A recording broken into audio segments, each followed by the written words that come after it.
Welcome to this session of the Beyond the Veil Summit, where we explore the nature of the veil between the worlds. I'm Lisa Bonis, your host, and my guest for this session is Dr. Helané Wahbeh. Our topic today is your Noetic signature, understanding your unique intuitive abilities. Dr. Helané Wahbeh is Director of Research at the Institute of Noetic Sciences, where she studies mind-body medicine and extended human capacities. Helané has championed the IONS Channeling Research Program, supporting rigorous research of our ability to access information and energy not limited by space and time. Helané, thank you so much for joining us. Welcome. Thank you so much, Lisa. It's such a pleasure to be here with you, talking about a topic that is very near and dear to my heart. Yes, and it is intriguing to me. I know almost nothing about this, so I'm really looking forward to this. So let's start here at the beginning. What is the Noetic signature? So the Noetic signature is basically the unique expression of a person's intuitive capacities. You may think that you aren't familiar with it, but I think it's something that is actually innate to all humans. It is this innate capacity that we all have to access information and energy from beyond space and time that can really show up for us on a spectrum, anywhere from intuitive gut hunches to that everyone could say they've probably experienced at one point or another in their lives, all the way to things that are perhaps more rare, like mediumship or trance channeling, and everything in between, like knowing the future, or having intuitive dreams, or intentions effect on the physical world. This is a very wide range of these intuitive, noetic experiences. Now, people have given those experiences many different names. And the Noetic signature is another way of thinking about it that's focused on each person's individual expression of that. For example, myself, I get goosebumps when I feel a truth. I feel it in my body. I don't have intuitive dreams. I also do experience downloads of information in my mind, whereas you might have a totally different expression of how your intuition shows up for you. You might hear a voice telling you turn right instead of left, or you may see colors around people, see people's auras are very visual. So each person has their own unique way that it shows up for them. And this fascinated me because growing up with these experiences myself, I was kind of in the closet about it. And I didn't really talk to a lot of people about it outside of my family. And when I started learning about the research and getting to this field, it was like, oh, not everybody has this the way I do. It shows up for them differently. How strange is that? And so we've embarked on this big, huge research project with multiple studies looking at this concept of the Noetic signature. I love where we're starting here, because when you mentioned that some people get goosebumps, I have friends, ooh, I got goosebumps, and that doesn't happen to me. And I always thought, oh, there's something wrong with me. But I have, as you mentioned, my own ways that are absolutely undeniable signs that that I'm getting information that is beyond, metaphysical information. So thank you for clearing that up. I know a lot of people are concerned, well, I don't hear things, I don't see things, et cetera. So, well, as I'm babbling at this point, so let's talk about the characteristics of the Noetic signature. Do you know what is it that causes one person to have the goosebumps and another person to have the dreams? What causes that? That is such a great question. And before I dive into that, you brought up a really important point that I want to highlight, because one of my greatest motivations in doing this work is to honor the diversity of these expressions. That's not to say that the way my expression shows up is better than yours or vice versa, that they're all really beautiful and unique and wonderful. And how do we celebrate the diversity of all these different presentations of our intuitive capacities? And there is quite a breadth of how they show up. So we embarked on this research journey to discover what the noetic signatures were for different people. And it began with a clean slate. We got rid of all the terms that are normally ascribed to all these. And we said, we want to just start at the basic level. How do people describe these experiences in text, in language, when they're given as much space as they'd like? How does it show up for them? So we talked to over 500 people, and we had them write out their experience of this accessing information and energy from beyond time and space. Then we took all of that text from those over 500 people, and we did a qualitative analysis where we teased apart the various themes that showed up. And we did find themes of how the information is expressed, ways of knowing, ways that people access this information, like altered states of consciousness, etc. And we ended up with, these 350 codes for the different ways that this showed up for people. Well, we couldn't have a questionnaire with 350 items. So we did another process to kind of narrow those down. What are the similarities? What are the differences? How do we tease it apart? And we ended up with 175 questions that captured the majority of the content that people were expressing. We administered that questionnaire to another over 500 people, and we did a statistical analysis of those results. It's called a factor analysis. And what that does is it teases apart the pieces that kind of explain the variation in the data.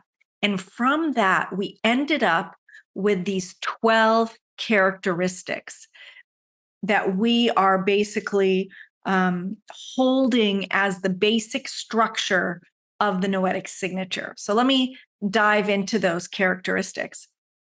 The first one we're calling just intuition. It's general intuition. Doesn't mean that that's better or worse than the other ones, but it is the kind of most commonly experienced intuitive capacity. And it comes in three flavors. One is knowing through emotions. So people might say, I just feel that this is true. Other people know it in their body. They get like a gut hunch or some sort of general feeling in their body that they know something. And then other people know it mentally, where they just say, I just know it's true. I just know it's true. I can't tell you why. I just know that this is true. So those are the three flavors of the general intuition characteristic. Then we have something called embodied sensations, which is like those goosebumps I was telling you about. So there's specific sensations that show up that clue you in that you're receiving information from beyond the veil, if you will. So mine might be goosebumps. One of our participants said, I get a tingling in my right knee whenever I get an intuitive hit. Someone else might feel a little buzz on the top of their head in their crown chakra. So they get a very clear physical sensation that tunes them in that they're getting information. Now, this is different than the knowing through your body in the general intuition, because that's more like a vague sense. It's like, I just feel it in my body. It's not like a specific goosebump or a specific tingle, etc. So that's the second characteristic.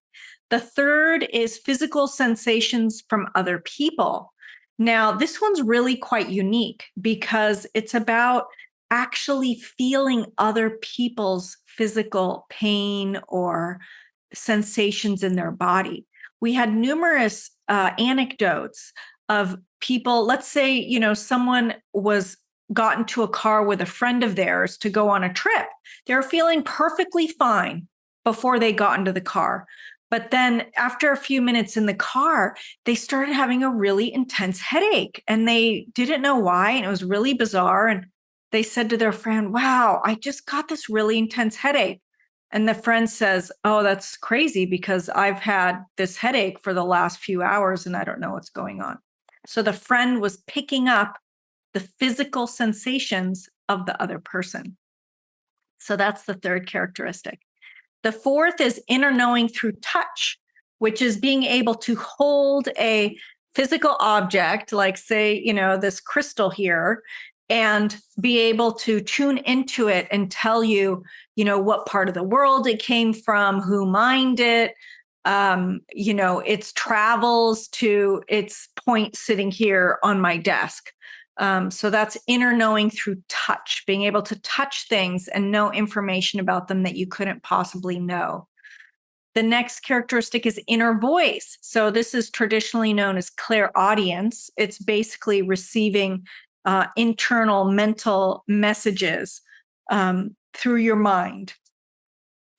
The next one is apparent communication with non-physical beings. So this would be your classic mental mediumship or trance channeling.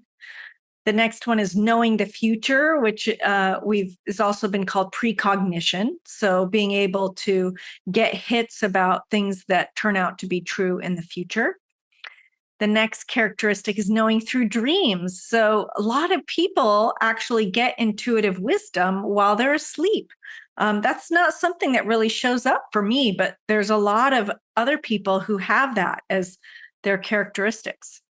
Affecting your personal world. Now, this one's quite interesting because it's not a specific skill or ability per se, but it's about how much people use it in their daily lives for decision making, for personal growth, etc. And we really let the statistics drive this 12 characteristic model, and that one was really strong. So we left it in there. And then the final two characteristics, one is healing. So having the ability to heal others or heal yourself. And then visualizing to access or affect. Now, this one's really quite amazing because it embodies what's known as psychokinesis or mental effects on the physical world or our intention affecting the physical world. But it also includes remote viewing and being able to access information from distant locations. The commonality between them, which is quite fascinating, is this visualization. So you're either visualizing and getting information, or you're visualizing and affecting the physical world. But our statistics showed us that those were the same thing, essentially, two sides of the same coin of this visualization. So I know I shared a lot there, but that's kind of a basic overview of those 12 characteristics. And most people will score high on a few of them, not just one. They'll have a combination of any number of those, and they may be stronger in some than in others. Wow, so much to think about. And thank you so much. This study must have been, this is the kind of work that I imagine you just get up in the morning going, thank goodness I have a job like this. Because wow, that's so interesting. But I was wondering then, are people born with specific abilities?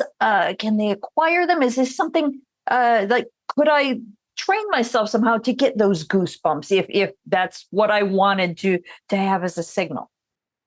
That's such a great question. And I don't have a clear answer to that today because there hasn't been a whole lot of research showing us who can do specific abilities more than other people. But what's so exciting about this work is that this tool, so what I didn't share is, we have this 12 characteristic model. We refined our questionnaire to a 44 item questionnaire, and anybody can take that if they want to on our website. I can share that when it's the right time.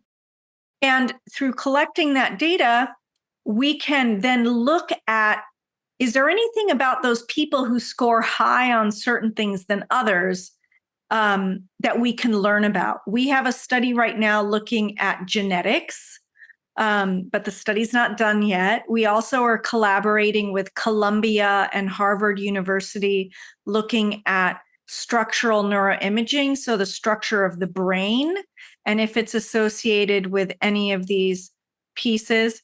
Now, there are some things we know about from previous studies, not directly related to this noetic signature. In general, people who believe in these abilities have more spontaneous experiences, and they do well in laboratory tasks on them. So belief is one of the strongest predictors of that. Meditation or some type of concentrative training, people have more spontaneous experiences of this, or they do better in the lab tasks. We've also, most of the studies show that more women have these experiences and do better on tasks. Now, that's a little, feels mixed to me because we haven't done, because more women sign up for the studies than men. So are we finding those results because more women are just showing up and are really excited and interested in it? Or is there really a clear gender difference? We don't quite know that yet. And there's been a number of survey studies and pedigree studies looking at it running in families, and that perhaps, and that kind of supports this genetic piece, which is why we continue to go down that road. So to answer your other question about training, I've talked to many teachers who teach, mediumship, trance channeling, psychokinesis, remote viewing, and all of them say that if someone believes they can do it and they put the time and energy into it, they can absolutely learn the skill. However, not everyone is going to be a pro and is going to be incredibly excellent. So what I'm thinking, this is Helané's just thinking on the topic, is that perhaps we are born with a specific aptitude for certain types of intuitive capacities, but that with training, some of them can get better than others, and we can perhaps learn any type, but we may not be excellent at one that we didn't have like the makeup of. And, that totally makes sense, because you look at any kind of skill in humanity, like sports or musical aptitude, you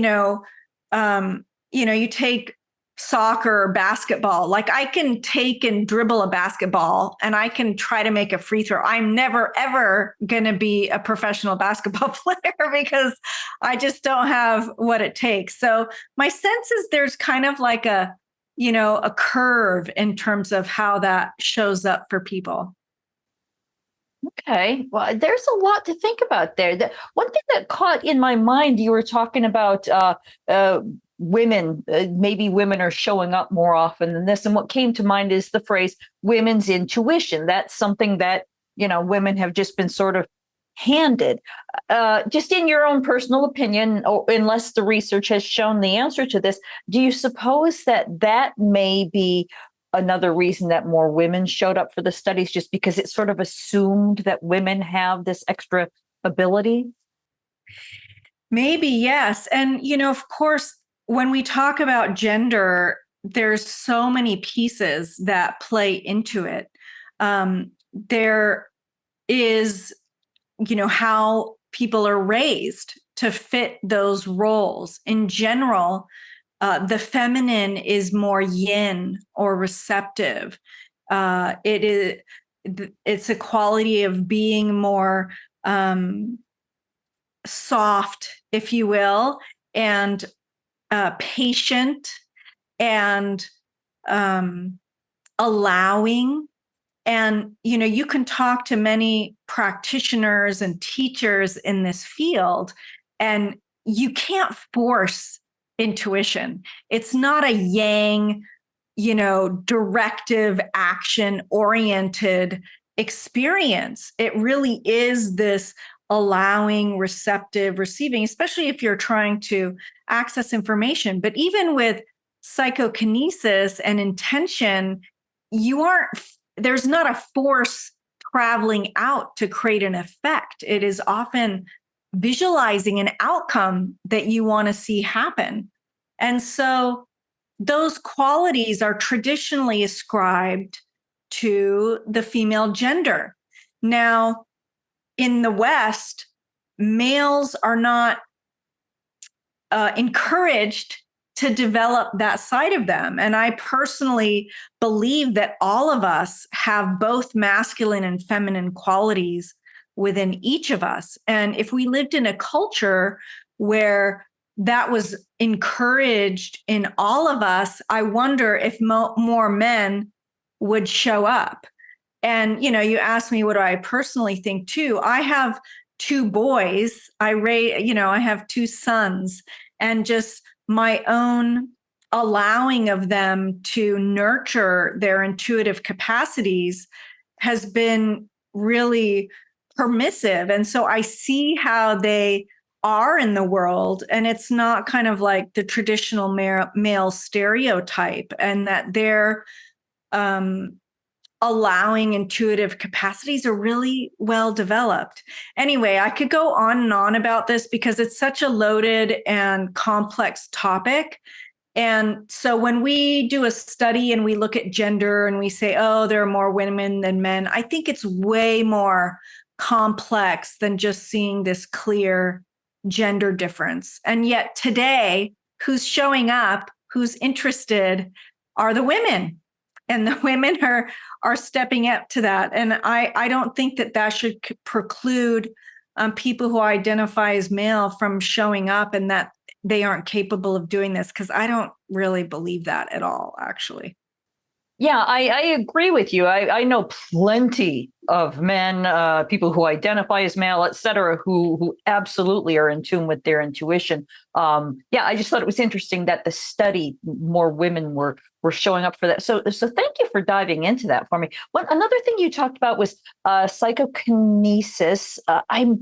What comes to mind then is I know plenty of people, I'm related to some people who their presence in the room can just send electronics spastic. Your printer won't work, or the fax machine. Well, back in the days when we had fax machines, we'll just start, printing something, or your Zoom will go down. There's something about their energy field that just frazzles electronics. Is that included in what you were studying, or is that another thing entirely? Oh, that's a great question. I love that question. Well, usually those experiences aren't intentional. It actually just happened to me the other day. I had to do this video recording on Zoom, and I was just having a challenging day, and I was really upset, and I was getting over a cold. I wasn't feeling good, and the whole thing just glitched out. And I even did a speed test, and my internet was completely fine, but it just would not work because I had this really intense emotional charge around me. There's John Kruth at the Rhine Research Center who has done some formal studies on this, which is really great. And we have people emailing us about that all the time at the Institute of Noetic Sciences, or IONS. And our chief scientist, Dean Radin, he's like, I'm not going to do a study on that. I don't want those people anywhere near our lab or anywhere near our equipment. So I think it is likely some aspect of this psychokinesis, but it's usually unintentional, whereas often PK is intentional. Someone's purposefully trying to affect the physical world. And of course, doing studies on it's a little tricky because how do you measure something if they keep breaking the equipment? That's such an excellent point. It's so funny. Yeah, but I do. I'm preparing a practicum channeling course for the Shift Network actually that will start in October, and one of the pieces is around energy management, and so when I was in this glitchy video situation, it became very clear to me. It's like, okay, this is totally, I'm doing this, and I was like, I can't do this recording right now. And we had to just stop. And I had to, get myself organized and do my tools to get my energy and emotions more aligned. And then I was able to do it at a different time and everything worked fine. So there are tools and techniques to support those people to be able to manage their energies. And perhaps some of the other speakers on this summit will address those pieces as well. Yeah. I've had plenty of experience working with Shift for over 7 years now. I've seen it happen multiple times where somebody's energy is either they're having a bad day or they're very happy or they're just not in alignment that day or whatever. So yeah, this is a very real thing. Thank you for addressing that part. Now I want to ask you, for people who are watching this, how can they learn what their own noetic signature is if they're unsure? Oh, yes. So I was alluding to that. So we kept going with our various research studies and ended up with a 44-item questionnaire that you can take on our website. It's nsi.noetic,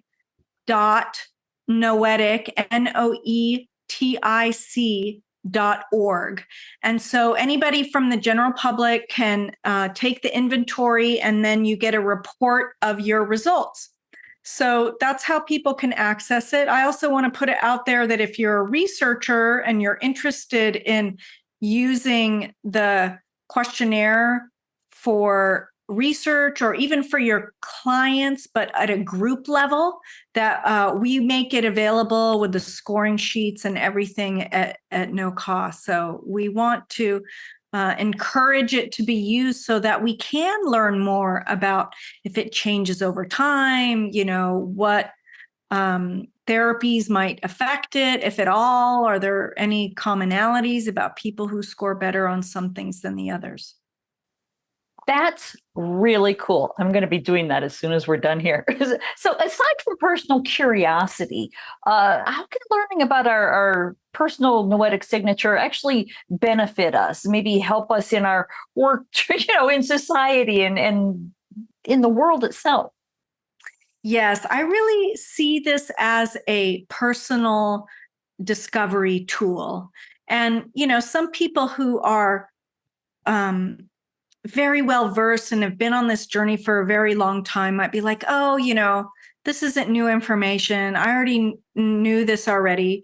And that may be true. And yet it gives us a structure with which we can view what we already know about ourselves if we're on that journey. If you're just starting out, I think it's really fascinating to see which of these you have strengths in. And perhaps as you create your self-development plan for your next steps, it's like, oh, okay, I have a inclination for this specific area. Maybe that's where I take my next class. Or maybe I'm lower on this, but I want to see if I can actually strengthen that in some way. And then, you take a class on that. In terms of the next steps of this research, right now, if you take the noetic signature, you'll get a report that gives you one value for each of these 12 characteristics. But what we're working on now is looking at the patterns across the 12 characteristics. So if someone has intuitive dreams, do they also score high on mental communication with other people, for example. So are there specific patterns that show up in people's intuitive capacities? And we'll make that available to everyone who has already taken it once we get that set up. And I think that will be a really fascinating way to kind of delve into and explore our intuitive capacities.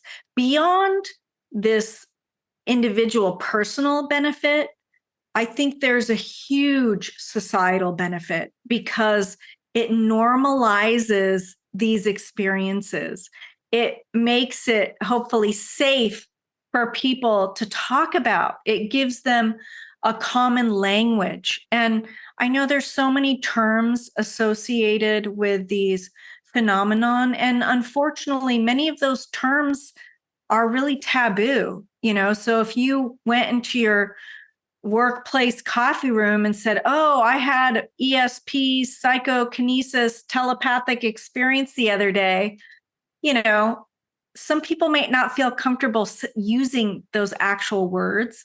So I know it may seem silly to just give it a different package, but when someone hears the Noetic signature, they don't automatically see red flags. They're like, "Oh, that's kind of interesting." And you frame it as, "Oh, it's like the intuitive Myers-Briggs where, it's a personality test and it gives it an acceptable container that allows people to feel more safe to talk about these experiences transparently." Because the reality is so many people have these phenomenon all around the world. It's totally ubiquitous. And it's time for them to come out of the closet and to be able to share safely and openly and lovingly about these incredible human capacities that we have. Yeah, absolutely. It's like finding out what is your superpower by taking this. Yes.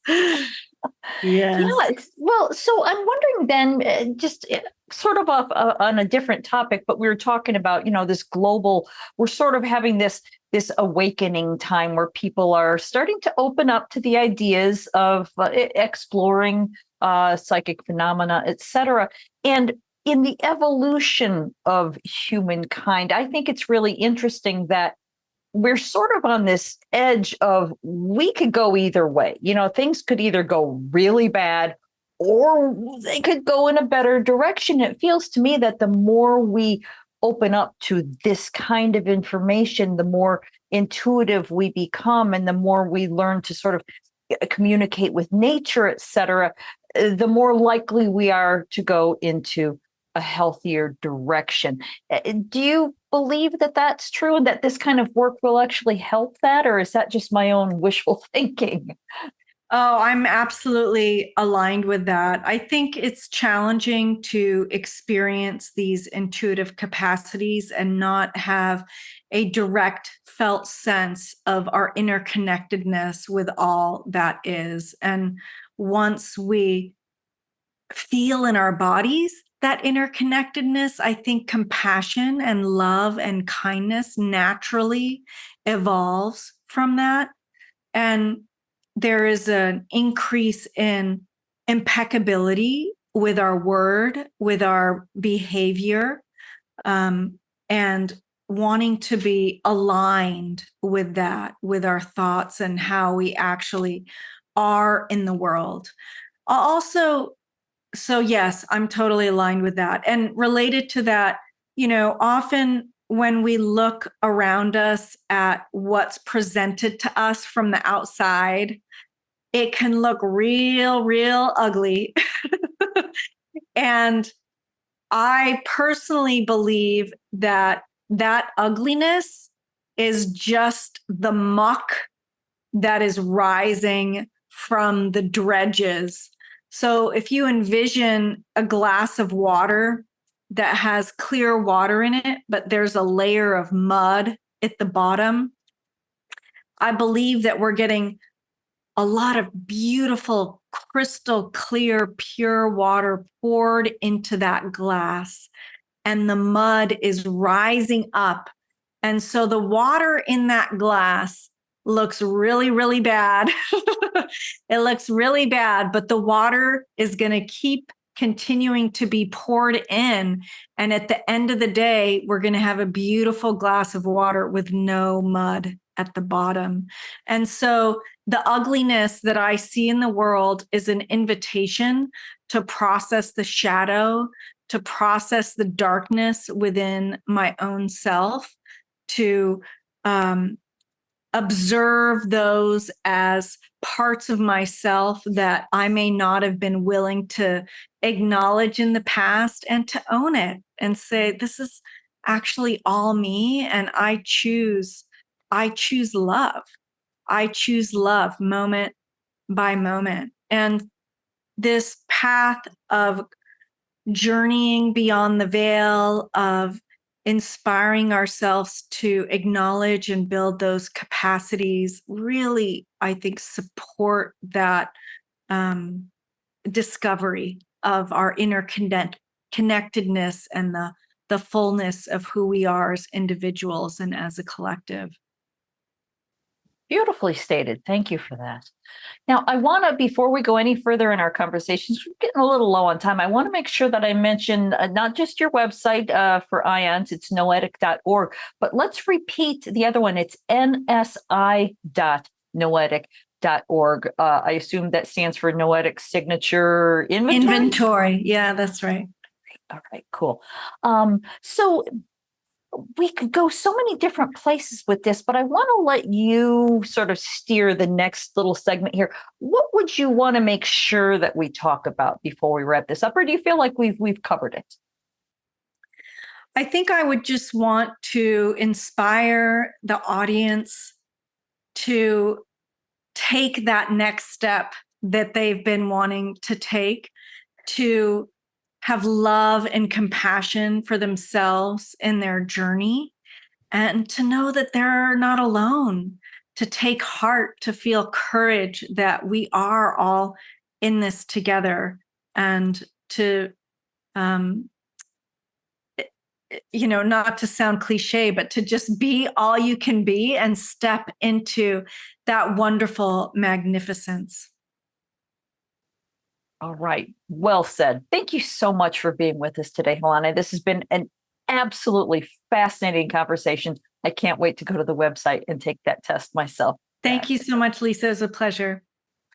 All right. I want to remind everyone that I've been talking with Dr. Helané Wahbeh, and I want to thank you for joining us. I hope you enjoyed this conversation in the Beyond the Veil Summit.